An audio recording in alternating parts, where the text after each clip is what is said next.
జై శ్రీరామ్. రామ్ లక్ష్మణ్ జానకి జై బోలో హనుమాన్కి జై శ్రీరామ్ అన్న. ఆదిపురుష్ ఏం పనికిరాదు దీనికి. Climax goose bumps. గ్రాఫిక్స్ అసలు ఇండియాలో తీయాల్సిన గ్రాఫిక్స్ కదా అంత బాగుంది. అయోధ్య టైంలో మంచి సినిమా తీసిండు ఇప్పుడు. జై హనుమాన్ జై శ్రీరామ్. డైరెక్షన్ ఎలా ఉంది madam? Awesome, everything is awesome. Acting nowadays లో డైరెక్టింగ్ కానీ అన్ని బాగున్నాయి, చాలా బాగుంది. వాళ్ళకి తెలిసేటట్టు చేసిన మూవీ. ఈవెన్ ఇక్కడ కులమతాలకి భేదం లేకుండా చాలా బ్లాక్ బస్టర్. ప్రతి ఒక్కరి మూవీ అన్న, ప్రతి ఒక్క ఆస్పెక్ట్ అన్న, ఎమోషన్ డివోషనాలిటీ, మన దాంతోపాటు మన ప్రతి ఒక్క ఎమోషన్ బాగుందన్న సినిమాలో. ప్రతి ఒక్క ఎలిమెంట్ వర్క్ అవుతుంది. మీరు ఎమోషన్ అనుకుని పోతే ఎమోషన్ తో బయటకు వస్తారు, కామెడీ అనుకుని పోతే కామెడీతో బయటకు వస్తారు, డివోషన్ అనుకుని పోతే డివోషన్ తో బయటకు వస్తారు. ఓన్లీ అన్న జై శ్రీరామ్. రామ్ లక్ష్మణ్ జానకి జై బోలో హనుమాన్కి జై శ్రీరామ్ అన్న. ప్రతి ఒక్కరు తప్పకుండా వాచ్ చేయండి అన్న థియేటర్లో. మూవీ ఇలాంటి మూవీ రాదు మళ్ళా. పక్కా అన్న 100 కోర్స్ వెళ్తా అన్న. మూవీ 100 కోర్స్ వెళ్తుంది, బ్రేక్ ఏమైనా అవుతుంది అన్న, దాంట్లో నో డౌట్.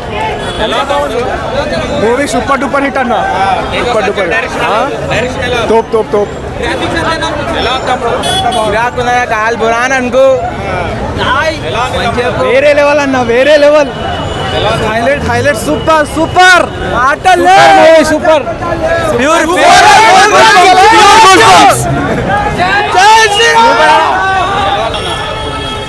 ఎక్సలెంట్ ఉంది. గ్రాఫిక్స్ అసలు ఇండియాలో తీయాల్సిన గ్రాఫిక్స్ కదా అంత బాగుంది. Climax goose bumps. హైలైట్స్ వచ్చేసి చిన్న చిన్న సినిమాలు అనేవి ఈ మధ్యలో మనం చూస్తున్నాము.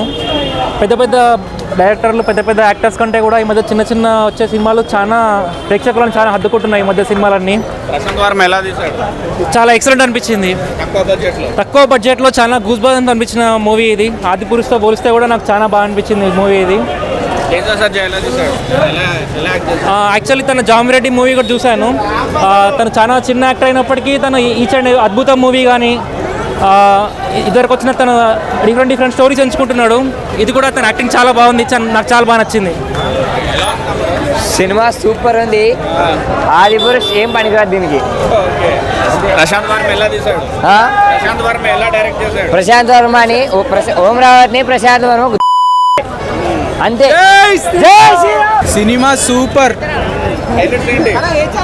సినిమా మొత్తం హైలైట్.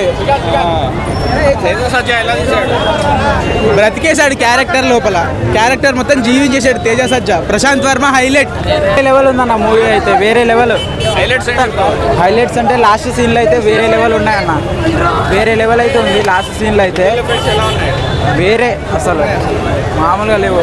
మాత్రం ఇచ్చి పడేసిండు. జై శ్రీరామ్ జై శ్రీరామ్. సినిమా మాత్రం ఇచ్చేవాడి. లాస్ట్ 10 minutes ఉంటుంది అన్న సినిమా. అసలు మొత్తం స్మాష్ మ్యాచ్. సినిమా మాత్రం ఇచ్చి పడేసిండు. జై శ్రీరామ్. పార్ట్ 2 కోసం స్టిల్ వెయిటింగ్. ఇప్పుడు రిలీజ్ అవుతుంది అంటే ఇప్పుడు ఇక్కడ. జై శ్రీరామ్. సూపర్ సూపర్ సూపర్ అండి. పార్ట్ 1 కాదు, పార్ట్ 2 కాదు, పార్ట్ 3, పార్ట్ 10 దాకా వెయిట్ చేస్తున్నాం. Super super super.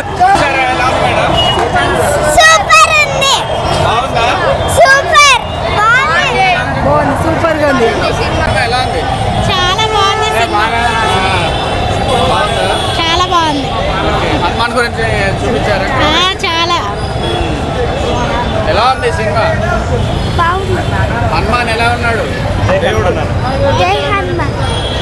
ఎలా ఉందన్న? సూపర్ ఉందన్న సినిమా. ప్రశాంత్ వర్మ డైరెక్షన్ ఎలా ఉంది? ఎక్సలెంట్ ఉందన్న. అసలు ఇది అదేంటి ఓం రావత్ కన్నా ఇది 500 crores పెట్టి తీసింది, కానీ 50-60 crores లో ఎక్సలెంట్ అంటే ఎక్సలెంట్ మూవీ ఇది. ఏంటన్నా అవుట్పుట్ బాగా వచ్చిందా? చాలా బాగా వచ్చింది, నార్మల్గా కాదు. తేజ సజ్జ ఎలా చేశాడు యాక్టింగ్? సూపర్ పర్ఫార్మెన్స్ అన్న తనది. సంక్రాంతి విన్నర్ అనుకోవచ్చా Hanuman cinema? The best movie సంక్రాంతికి ఇది. అది బాగుందండి. సంక్రాంతి విన్నట్టు సినిమా అంతే అండి. గుంటూరు కాలనీకి పోయినట్టే. అంటే ఏం నచ్చింది నీకు అంతగా సినిమాలో? అంటే అది విఎఫ్ఎక్స్ అన్నీ బాగుందండి. తక్కువ బడ్జెట్లో బాగా తీసాడా? బాగా తీశారండి. ఆదిపురుష్ కంటే చాలా బాగుంది. అసలు మంచి డైరెక్టర్ దొరికినట్టే రాజమౌళి తర్వాత మన టాలీవుడ్. అంటే అంత చెప్పలేం కానీ బాగుందండి. ఓకే అండి. సజ్జ ఎలా చేశాడు? సూపర్ అండి, బాగున్నారు. సినిమా బాగుంది. అయోధ్య టైంలో మంచి సినిమా తీసిండు ఇప్పుడు. మంచి సినిమా ఉంది, చాలా మంచిగా ఉంది. అయోధ్య ఓపెనింగ్ ఇప్పుడు 22 తారీఖు నాడు. దానివల్ల ఈ సినిమా కూడా మంచి చాలా పబ్లిక్ చాలా నచ్చింది.